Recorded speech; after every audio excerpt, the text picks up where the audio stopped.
Hey guys, and welcome to Car Guy 1999 Reviews. Today, thanks to Infiniti of Nashua, we have the 2025 INFINITI QX55. This is the Essential trim level, 3 trim levels for the QX55. Luxe, Essential, Sensory.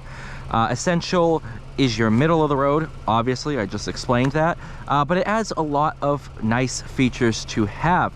You have your adaptive front lighting system with your cube design LED headlights.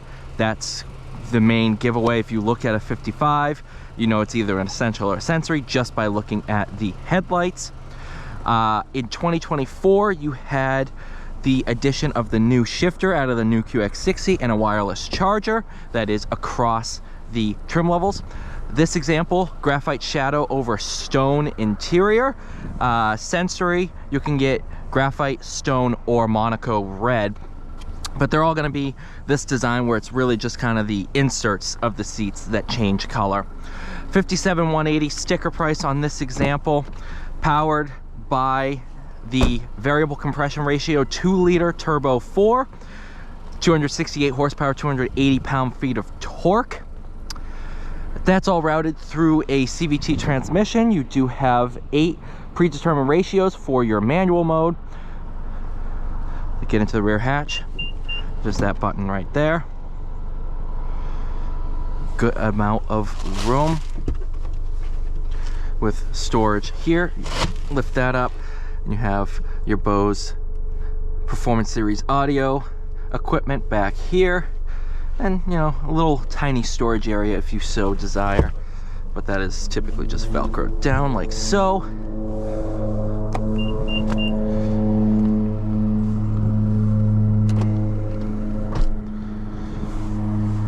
Memory seats, 16 speaker Bose, heated seats, cooled seats, in-dash nav. Cooled seats come with the Essential, in-dash nav comes with the Essential. Heated wheel, access through that menu here, comes on the Essential, but pretty darn well equipped even as it sits. Going to charge my phone for the day. Perfect.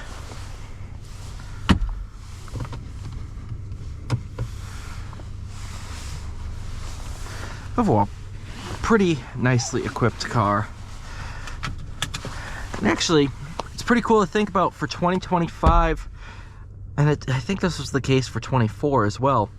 The only car to continue to use the Essential name for any options or packages or trim levels is the QX55. No other Infiniti uses Essential anymore.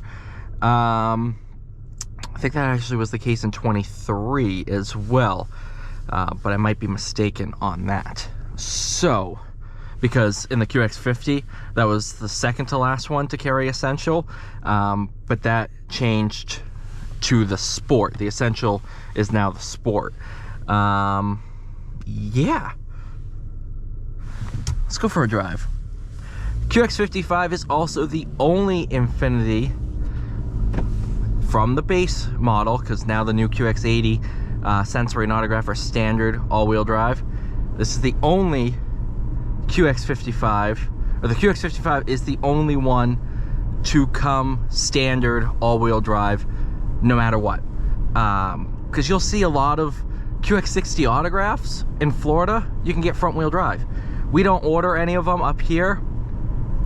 Being New England, we don't order any 2-wheel drive variants up here, but the QX80, you can get a rear-wheel drive pure and luxe. The QX60 is base front-wheel drive. QX50 is base front drive.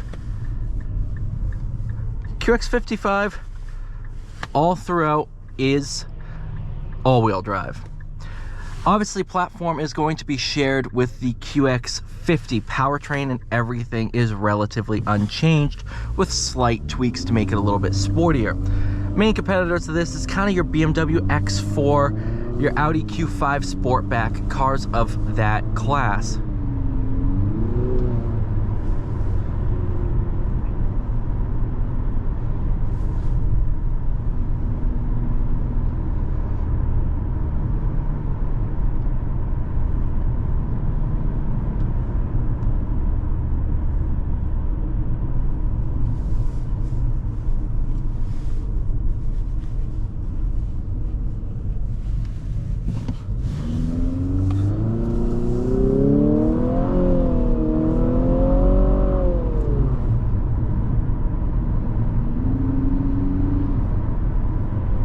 So while some people absolutely despise CVTs, I have to say that over the years, with tuning and everything that they've done with this car, it works well in this application.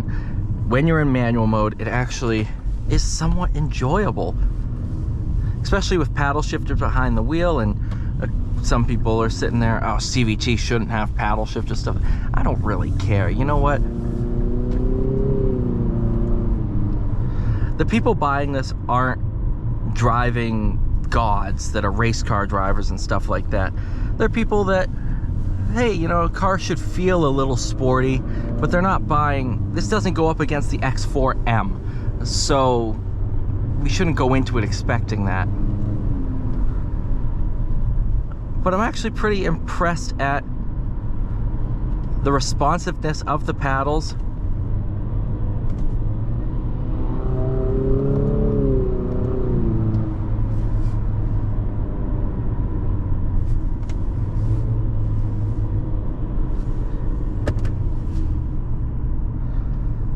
Actually makes it a pretty good experience and adds that little bit of flair, sporty drive experience.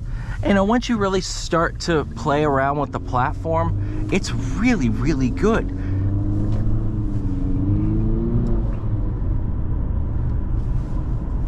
You can feel that all-wheel drive claw out of corners. The way we do our all-wheel drive is we grab inside front brake. Whereas some competitors and stuff like that, they'll overpower the outside rear.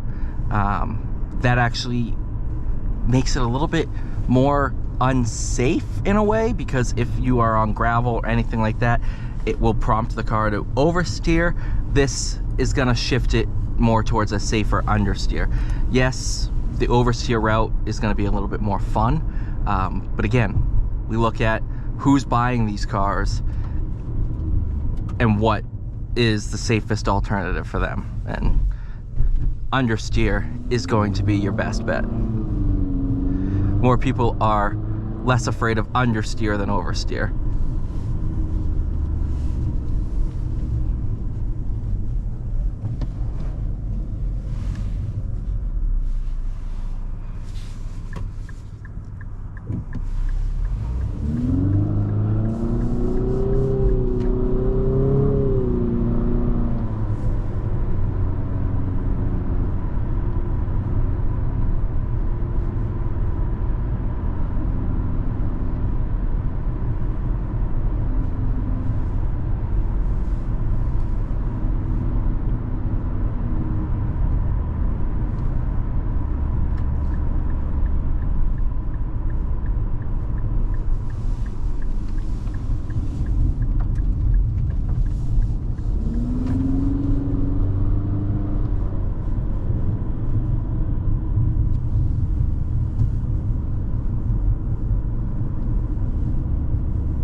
It's actually open now? Huh. Didn't expect that. That was actually pretty quick. If you guys watch my videos over history, you'll see that building being built. Another thing that's added in the Essential, a round view monitor.